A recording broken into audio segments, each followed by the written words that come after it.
Bom dia, paz do Senhor. Vamos orar? Senhor nosso Deus, nós pedimos direção ao Teu Espírito Santo, para que o Senhor nos conduza na palavra nesta manhã, para que aquilo que devemos aprender de Ti, o Senhor possa nos ensinar. É o que nós te pedimos, em nome de Jesus. No Salmo 139, versículo 23 e 24, diz assim: sonda-me, ó Deus, que conhece o meu coração. Prova-me, que conhece os meus pensamentos, e vê se há em mim algum caminho mau, e guia-me pelos caminhos eternos. Mas eu gostaria que você abrisse sua Bíblia aqui em Mateus, no capítulo 12, que diz assim: naquele tempo passou Jesus pela seara em um sábado, e os seus discípulos, tendo fome, começaram a colher espigas e a comer. E os fariseus, vendo isso, disseram: eis que os seus discípulos fazem o que não é ilícito fazer no sábado. Aí Jesus indaga eles, questiona eles. Vamos ver aqui no versículo 6. Pois eu vos digo que está aqui quem é maior do que o templo. E no versículo 7, mas se vós soubesse o que significa misericórdia quero e não sacrifício, não condenarias os inocentes. O outro versículo está no versículo 13. Então disse aquele homem, versículo 12, pois quanto mais vale um homem do que uma ovelha? E o outro versículo, no versículo 30, quem não é comigo é contra mim, quem comigo não se ajunta, se espalha. Vamos ver o que a palavra de Deus fala a respeito de algumas coisas que se refere a algo que nós pensamos que é tão importante e às vezes nós deixamos de cumprir o que é para ser cumprido dentro da vontade de Deus. Aqui é uma situação em que os discípulos passavam pela seara, e a tradução aqui, trazida aqui em Mateus, está falando que eles estavam colhendo espiga, mas naquela região não tinha milho, então não poderia ser espiga de milho. Na tradução, colocar espiga, mas não é milho, pode ser trigo ou cevada. Aqui, mas qual foi a indignação dos fariseus? Porque eles estavam colhendo, e no dia de sábado, todo trabalho manual que é feito manualmente para os fariseus, para os judeus, era pecado trabalhar no dia de sábado. Então todo trabalho feito com as mãos era considerado um trabalho manual. Então eles vão, se dignam com aquilo que eles viram e vão direto, e Jesus fala. E eles, porém, eles falam o seguinte: e os fariseus, vendo isso, disseram-lhes: eis que os teus discípulos fazem o que não é lícito fazer no sábado. Eles estavam muito mais preocupados com a questão do sábado do que com a necessidade de fome que os discípulos estavam. Mas eles estavam ali, não era só para ter cuidado com as coisas religiosas. Eles estavam ali principalmente, a intenção deles era pegar Jesus em alguma contradição da lei, para que pudesse acusá-lo e levá-los diante do sacerdote. Foram os próprios sacerdotes que mandaram eles fazer isso.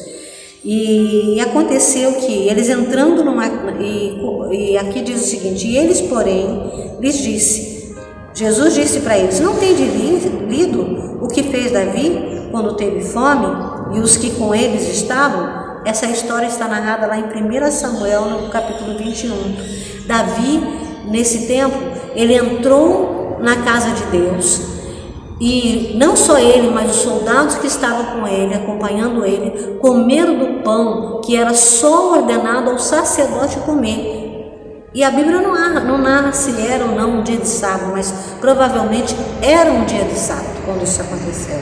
Então o próprio Jesus chamou a atenção deles, porque eles consideravam Davi, o rei Davi, como uma pessoa, vamos dizer assim, um dos grandes, vamos dizer, aquele que traria a promessa do Messias, no seu sangue, aquele que o rei Davi. Então eles tinham aquela questão: Davi, né? Todo judeu tem essa questão muito respeitosa, não só a José, não só a Abraão, não só a Moisés, mas também a pessoa de Davi. Então Jesus logo cita um acontecimento que aconteceu com Davi.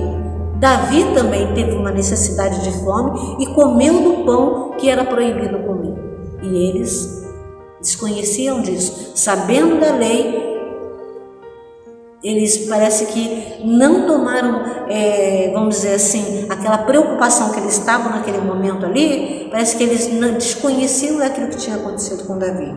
Depois, até o Senhor, ele também fala a respeito dos sacerdotes que trabalhavam no sábado, que cobravam do povo, que não podia trabalhar e eles trabalhavam. Mas o que Jesus quis dizer com isso? Depois, no versículo 6, ele fala: pois eu vos digo que está aqui quem é maior do que o templo. Quer dizer, às vezes as pessoas se apegam tanto às coisas religiosas, aos cuidados religiosos, que esquece da misericórdia, que esquece do amor, que esquece de atender as pessoas. E aqui, o próprio Senhor Jesus fala: mas se vós soubesseis, no versículo 7, o que significa misericórdia quero e não sacrifício, vocês não iam condenar os inocentes. Jesus, ele mostra essa situação, mostrando depois no versículo 8, porque o Filho do Homem até do sábado é o Senhor. Porque quem era maior estava presente ali, e essa pessoa era Jesus, o próprio Messias, com a qual as Escrituras falavam dele.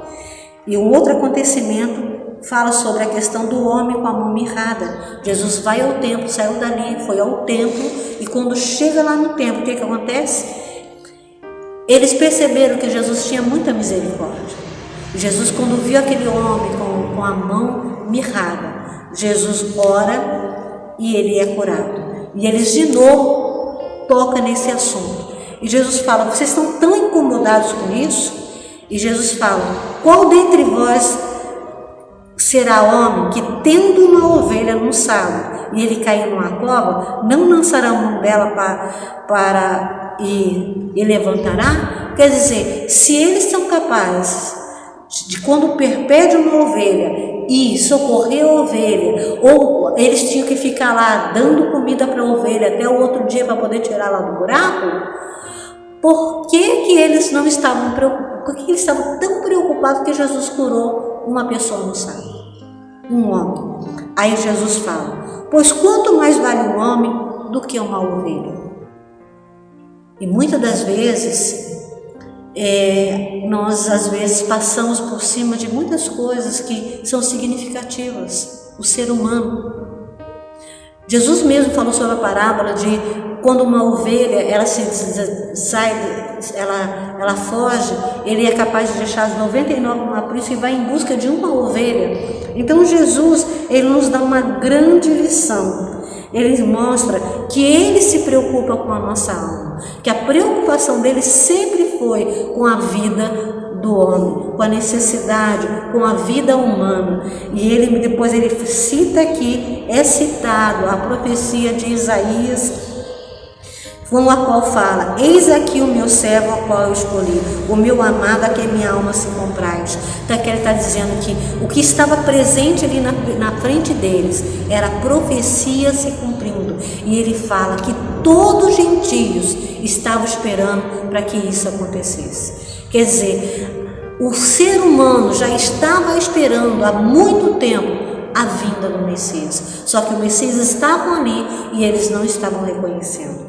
O outro episódio é que eles mesmos levaram um endemoniado surdo e mudo, os próprios fariseus, sabendo que Jesus era misericordioso.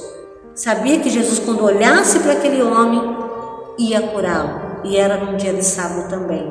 Então aqui no versículo 22 fala: e trouxeram-lhe então um endemoniado, cego e mudo, de tal modo que os curou. E o cego e o mudo falava e via, e toda a multidão se admirava e dizia: não é este o filho de Davi? Mas os fariseus, ouvindo isso, diziam: não, ele está fazendo isso porque ele está fazendo isso, que está expulsando os demônios pelos demônios. Eles estavam a fim de pegar Jesus em alguma coisa. E Jesus, ele ficou tão assim, vamos dizer assim, com a atitude deles, revoltado com a atitude deles, que Jesus falou assim: por que vocês estão fazendo isso? Se eu expulso o demônio por Beelzebul, como é que isso acontece?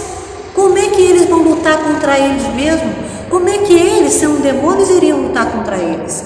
Aí Jesus fala: mas se eu expulso os demônios pelo Espírito de Deus, logo é chegado o reino de Deus. Meus irmãos, e no versículo ele termina: quem não é comigo é contra mim, quem comigo não se ajunta, se espalha. Jesus ensina aqui que na grande luta das trevas, na grande luta da luz contra as trevas, não pode haver neutralidade. Não tem como. Ou eu tenho que se posicionar espiritualmente. Se eu sou de Deus, eu não posso, não tem nada a ver com as trevas. Jesus quis dizer isso. O que ele fazia era pelo Espírito Santo de Deus. Ele não tinha nada a ver com as trevas. E eu e você também não temos nada a ver com as coisas das trevas. Meu irmão, eu chamo a sua atenção. Será que você anda tão preocupado com as coisas externas que tem esquecido das coisas do teu coração, da sua vida, naquilo que você dá importância? Jesus chama atenção aqui. Esses homens eram religiosos, estavam dando importância a uma coisa religiosa, mas não ao ser humano. Então que nós venhamos ter essa lição no dia de hoje, com a qual nós vimos, eu falei no Salmo 139, o que o salmista fala: sonda-me, ó Deus, que conhece o meu coração, prova-me que conhece os meus pensamentos, e vê se há em mim algum caminho mau. Pensa ao Senhor nesta manhã, se tem algumas coisas que você anda fazendo ou dizendo que não está de acordo com a vontade dele, mas com a qual ele tem outras coisas na tua vida que ele quer que você se atente. Jesus, ele veio por minha vida e por sua vida, e a intenção de Jesus sempre foi alcançar almas, buscar o homem que estava perdido e desgarrado. Que você também possa pedir ao Senhor para que ele te mostre qual é a vontade dele sobre a tua vida. Vamos orar. Senhor nosso Deus, nesta manhã nós te pedimos que o Senhor venha estar sondando o nosso coração. Senhor, se na nossa vida há algum caminho mau, nós te pedimos que o Senhor possa nos guiar pelos caminhos eternos. Nos guia, Senhor, dentro da tua palavra e dentro da tua verdade. Não nos deixa nos envolver com coisas, ó Deus, que não tem tanto significado para o Senhor, mas que nós venhamos a se envolver com as coisas do teu reino e com a tua vontade.